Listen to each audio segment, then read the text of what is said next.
Merci madame. La parole est à monsieur Dominique Potier.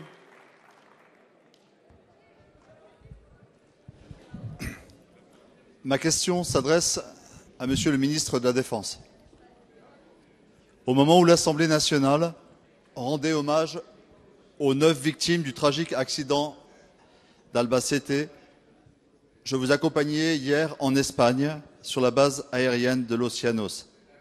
L'armée de l'air est en deuil. Nos territoires sont en deuil. Avec le sénateur Daniel Reiner, nous avons eu le fort sentiment de représenter l'ensemble des parlementaires, quelle que soit leur sensibilité, de Meurthe-et-Moselle et de notre région.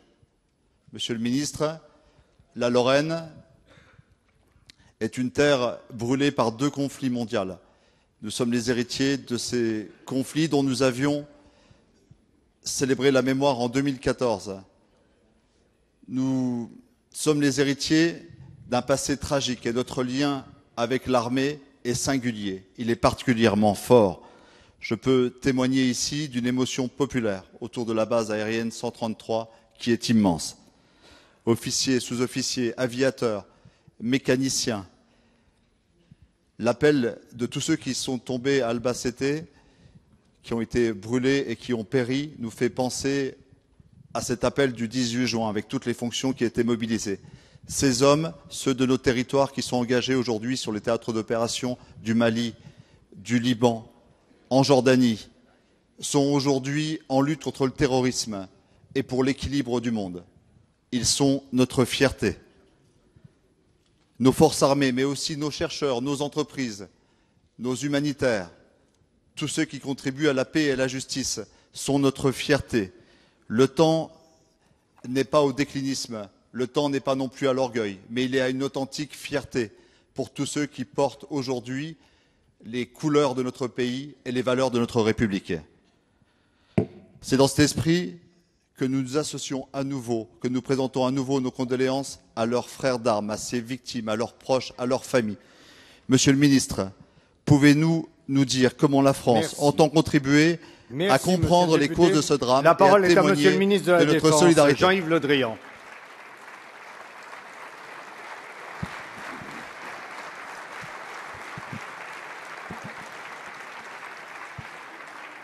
Monsieur le Président, Mesdames et Messieurs les députés, Monsieur le député Dominique Potier, avec vous, je voulais rendre hommage aux 9 militaires morts dans cet accident dramatique d'Albacete.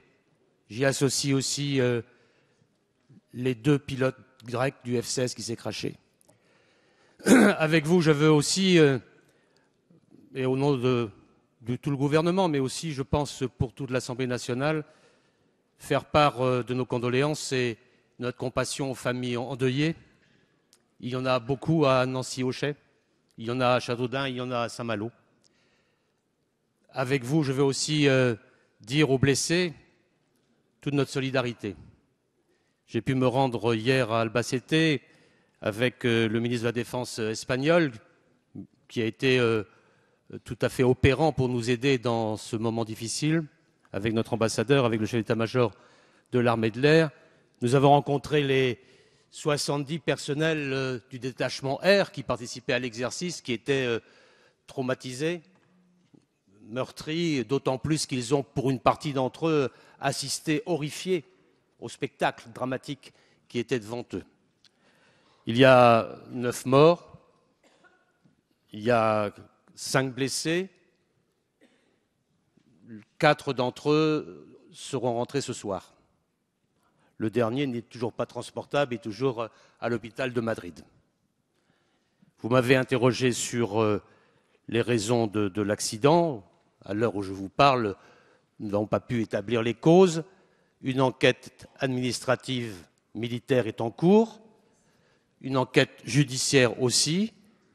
Nous y participons à la demande des autorités espagnoles. Et vous voyez, mesdames et messieurs les députés, monsieur le député, la mission militaire est toujours exigeante, même en exercice, elle est toujours à risque.